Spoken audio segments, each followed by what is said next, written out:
my presentation on Sunday is called the Pharmacology Update.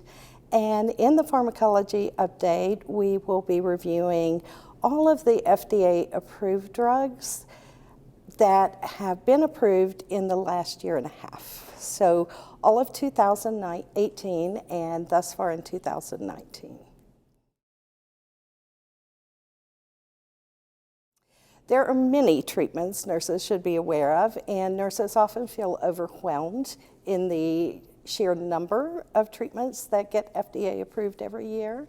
I did this similar lecture in 2004, and we talked about 3 drugs. In contrast, on Sunday, I will be talking about 21 new drugs that have received FDA approval in just a year and 5 months. So that's pretty phenomenal. Also, what nurses have to keep in mind is not only are those the new drugs that are coming out of the clinical trial results, but there are also FDA-approved drugs that are gaining new indications. For example, in that year and a half, there are about 23 drugs that had already had FDA approval for an indication, but they got 40 new indications. So for a nurse, that's about 61 new drugs coming at them per year. And it is overwhelming to most nurses to try to figure out how to keep up, how to really know what these new drugs are and keep a handle on those. In that light, in this presentation, we are actually going to do a kind of a global view of these new drugs and talk a lot about generic naming of the drugs and how that gives a nurse some indication as to what the drug does, whether it's oral, whether it's IV or sub-Q, and really try to help nurses look at these in more of a classification light than each individual drug. Well, we'll talk about trends. There are certain trends that stand out in this year and a half. Some of those trends are the advent of biosimilar agents. Biosimilars are certainly getting FDA approval more and more frequently, and biosimilars are biologic products that are approved based on a reference product that has already been FDA approved. And those biologics are more cost effective to be given, and they have to have the same safety profile, the same efficacy profile, but certainly our nurses need to be aware of that trend, of the biosimilar trend. There are other trends. Immunology is a trend that is definitely here to stay in cancer care. And the use of molecularly targeted drugs is here to stay. I think one of the trends we're seeing with this is that we are seeing where we may have seen some of these drugs used in the metastatic setting. We're now seeing these drugs used in maintenance therapies, which means patients could be on these for years. We also are seeing these drugs used in adjuvant and neoadjuvant settings. So really, for a nurse to grasp that, it's just not in the metastatic setting that we're seeing these drugs used. Certainly one of the most historic new treatments that we've had in the past year and a half have been the advent of the cellular agents. So the agents where you take the patient's own cells and genetically engineer them to place back into the patient and treat the patient's cancer. So that has given some phenomenal results. There are many clinical trials being conducted, and not just in the hematologic setting where we see the agents now, but also in the solid tumor setting. We're seeing many clinical trials with cellular therapies. So that's another trend we're seeing. We're seeing trends of radio-labeled pharmaceuticals coming, and we have 2 drugs we'll be talking about in that arena. We also are seeing tumor agnostic drugs. Tumor agnostic drugs are drugs in which we don't give them based on the tumor histology, but we give them based on the mutational status of the patient. So they could have any tumor histology, breast cancer, lung cancer, colon cancer, but if they have a certain mutation, then that is a potential treatment option for patients.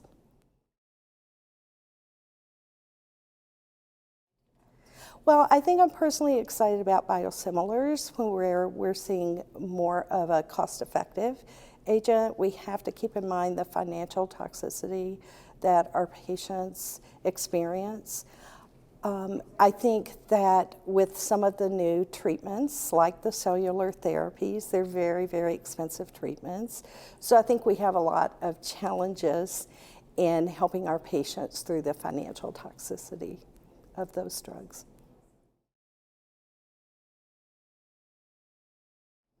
I don't think controversial is the word I would use, but challenging is the word I would use. Certainly, we had an exodus from inpatient to outpatient over the past few years. Many of the drugs that have been approved have been oral, and patients are taking these at home. So those are challenging in that you want to be reassured in some way that those patients are being adherent to those drugs. So I think that is a challenge that's not controversial, but is something we as nurses have to recognize. I'm seeing a trend, because I work in clinical trials, a trend of many of these new agents, when they're harnessing that immune system, then they can cause very severe side effects acutely. And I see that many of these drugs may have to be given in the inpatient setting. So it's almost a trend back into the inpatient setting. And certainly that's not controversial, but I think it challenges us in nursing to make sure we have both the nurse resources and the actual structural resources to care for those patients. Well, we'll talk about that. The IBs, recognizing the generic names of the drugs and helping you classify those agents. So we often use the IBs and the MABs. We used to say NIBs and MABs, and that's not really accurate anymore because we have lots of different agents that are not NIBs. NIBs are typically tyrosine kinase inhibitors. And we're seeing PARP inhibitors, we're seeing PI3K inhibitors, we're seeing lots and lots of different mutationally directed inhibitors, but looking at the IB and the name to say, okay, this is a small molecule, and recognizing as a nurse that small molecules typically, although certainly not 100%, but typically are oral drugs, so they are going to present you a challenge. And then looking at monoclonal naming. Monoclonal naming is really fun for me because when you look at how monoclonal antibodies are named, you can really figure out so much about the drug. You can figure out it is a monoclonal. You can figure out that it targets the circulatory system or the immune system or the tumor itself.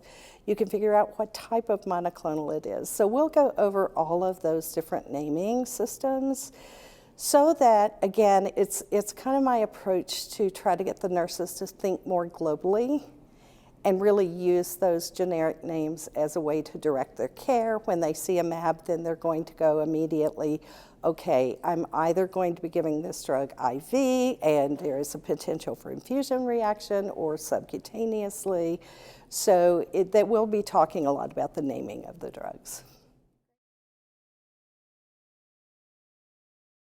My take-home message is to try to stay focused, not get too overwhelmed.